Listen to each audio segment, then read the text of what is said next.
ইমাম হুসাইনকে যারা শহীদ করেছেন এমন গ্রুপে লানতুল্লাহ আলাই, যাদের উপর আল্লাহর লানত পড়ুক আমরা বলি, সেই ধরনের কমবখ্ত গুস্তাখরা যখন তার সাকাফির দৌড়াদৌড়ি পড়ে গেছে, এমন লোক হযরতে জয়নাল আবেদিনের ঘরে এসেছেন।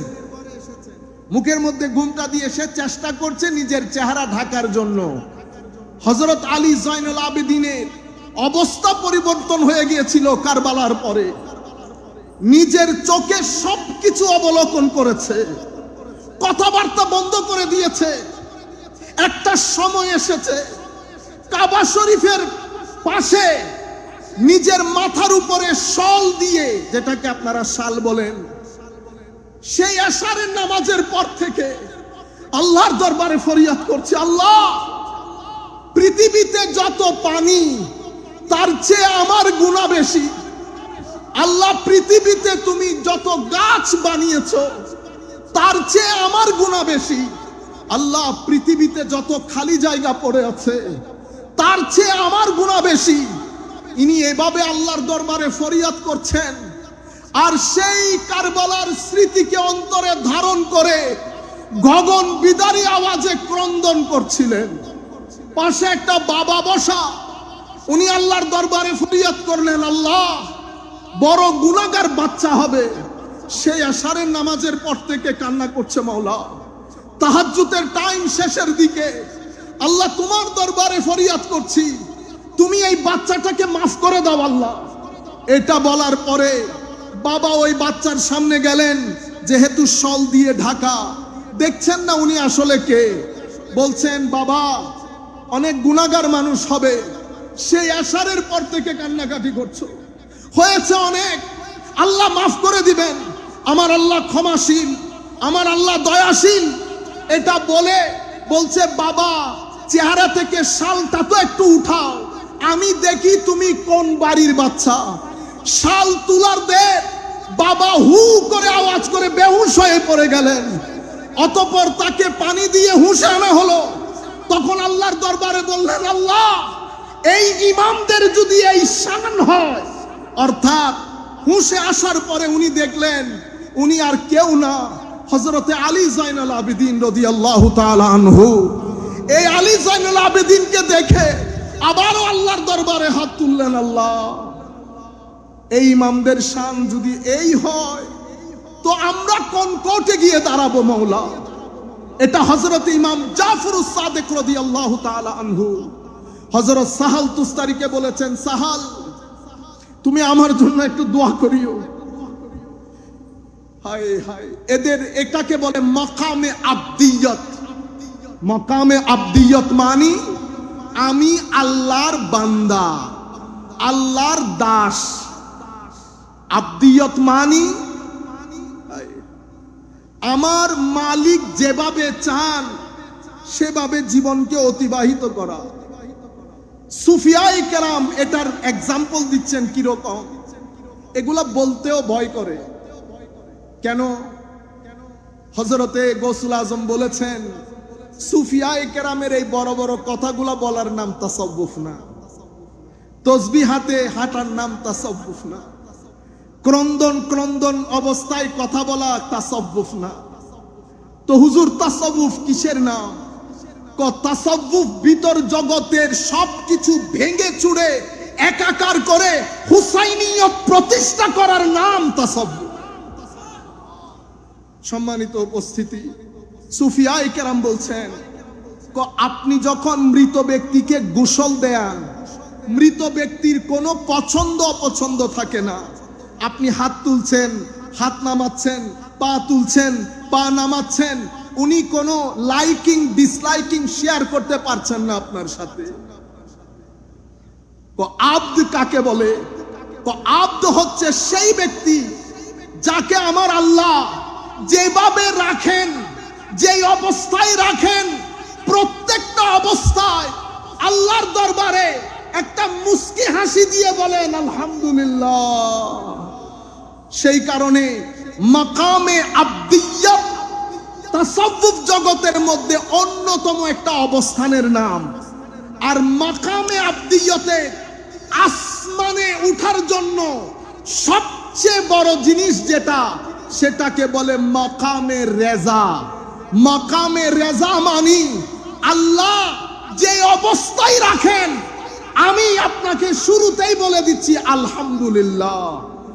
তাহলে মাকামে রেজা, মাকামে রেজা মানি আমি আপনার সমস্ত হুকুমের উপর আমি রাজি মাওলা। এই মাকামে রেজার সর্বোচ্চ শিখরের ডেমনস্ট্রেশন যদি কেউ দেখতে চায়, প্রমাণ যদি কেউ দেখতে চায়, মাকামে রেজা কেউ যদি জিজ্ঞেস করে মাকামে রেজার সর্বোচ্চ চূড়া কোনটা, সমস্ত সুফিয়ায়ে কেরাম এক বাক্যে বলেন কারবালার প্রান্তরে ইমামে হুসাইন নিজের পরিবারের সমস্ত সদস্যকে তলোয়ারের নিচে দিয়ে মাকামে রেজার সর্বোচ্চ শিখর পৃথিবীবাসীকে কিয়ামত পর্যন্ত দেখিয়ে দিয়েছেন। আল্লাহর সমস্ত হুকুমের সামনে নিজেকে সারেন্ডার করা, এটাকে বলে মাকামে রেজা। এই কারণে আল্লামা ইকবাল বলছেন আব্দ দিগার আব্দুহু চিজে দিগার আসরাপা ইন্তজার ও মুনতাজার। আব্দ এক জিনিস, আব্দুহু সুবহানাল্লাযী আসরা বিআবদিহি। আব্দ এক জিনিস, বান্দা, আমিও বান্দা, আপনিও বান্দা, আমার হিন্দু ভাইও বান্দা, খ্রিস্টান ভাইও বান্দা, এগুলা বান্দা। আরেকটা হচ্ছে আমার বান্দা, আরেকটা কি আমার বান্দা। হায় হায়, এটা আরেক জিনিস। পার্থক্য কি? পার্থক্য হচ্ছে আব্দ সব সময় ইন্তেজারের মধ্যে থাকে, আব্দুহু এটার জন্য মালিক ইন্তেজার করেন। একজন মালিকের জন্য ইন্তেজার করেন, আরেকজনের জন্য মালিক ইন্তেজার করেন। যিনি মালিকের জন্য ইন্তেজার করেন তাদেরকে আব্দ বলে, আর যার জন্য মালিক ইন্তেজার করেন তাকে আব্দুহু বলে। আপনারা বুঝতে পেরেছেন সম্মানিত উপস্থিতি? তাহলে এই যে কোরআনের ইন্নাল্লাহা ইয়া'মুরু বিল আদল, হুকুম দিয়েছে কিসের? আদলের। আদল মানে জাস্টিস, সুবিচার। এরপরে কিসের? ইহসানের। এরপরে ওয়া ইতাইজিল কুরবা, দেওয়া। কি দেওয়া? টাকা পয়সা দেওয়া, পরামর্শ দেওয়া। মুসলমান ভাই আপনার নিকটবর্তী যারা আছে সবাইকে দেওয়া, এটা হুসাইনিয়ত। তাইলে আমার জীবনে যদি জাস্টিস না থাকে, এখন ইন্নাল্লাহা ইয়া'মুরু বিল আদল এটার তাফসীর করতে গিয়ে সমস্ত মুফাসসিরিনে কেরাম বলেছেন এটা তিন অ্যাঙ্গেল থেকে করতে হয়। একটা নিজের সাথে সুবিচার, একটা আল্লাহর সাথে সুবিচার, একটা আমার নবীর সাথে সুবিচার। নবীর সাথে সুবিচার করলে আরো বেশ কিছু সুবিচার এখানে চলে আসে। আর একটা হচ্ছে পৃথিবীর সৃষ্টির সাথে সুবিচার। আল্লাহর সাথে সুবিচার কিভাবে করবেন? আল্লাহকে মেনে নিয়ে। কেন? কারণ আমি আল্লাহর কাছে ঋণী। আপনারা ঋণী না? গতকালকে যেহেতু এই কথাগুলা বলেছি, সেটা আজকে আর রিপিট না করি। অনেক মানুষ দেখছেন একই কথা রিপিট হলে ভালো লাগে না, অনেক জিনিস বলার আছে। আল্লাহর কাছে আমি ঋণী, আমার সন্তান যারা তাদেরকেও বুঝতে হবে তারও ঋণী। কেন? চোখ কিন্তু আল্লাহ দিয়েছেন, যেই চোখে আমি দেখি। হাত আল্লাহ দিয়েছেন, পঞ্চ ইন্দ্রিয় আল্লাহর, আকল আল্লাহর। সুতরাং আমি আল্লাহর কাছে ঋণী। যেহেতু আল্লাহর কাছে ঋণী, আল্লাহ কিন্তু এই ঋণ ফেরত চাইবেন একদিন। যেই দিন এই ঋণ ফেরত চাইবেন সেই দিনের নাম ইয়াউমুল হিসাব। ইয়াউমুল হিসাব মানে ডে অফ অ্যাকাউন্টেবিলিটি, মানে হিসাব নিকাশের দিন। পাই পাই করে হিসাব দিয়ে ফেলতে হবে সেই দিন। তাহলে আল্লাহর দরবারে আমি ঋণী। মাওলা এই ঋণ শোধ করব কি করে? দেখেন হুসাইন কোথায় কোথায় জড়িত। আল্লাহর এই ঋণ কিভাবে শোধ করবেন? প্রথমে আমার আল্লাহকে স্রষ্টা হিসাবে জানার মাধ্যমে, আমার আল্লাহকে আমার মালিক হিসেবে জানার মাধ্যমে, আমার আল্লাহকে আমার সিজদার, আমার ইবাদতের প্রাণ কেন্দ্র হিসেবে মানার মাধ্যমে, আমার আল্লাহকে রহমান রহিম এবং মালিক মানার মাধ্যমে। আলহামদুলিল্লাহ ইলাহিয়ত, রব্বিল আলামিন রুবুবিয়ত, আর রহমান রহমানিয়ত, আর রহিম রহিমিয়ত, মালিক ইয়াউমিদ্দিন মালিকিয়ত। এই পাঁচটা অসম্ভব গুরুত্বপূর্ণ।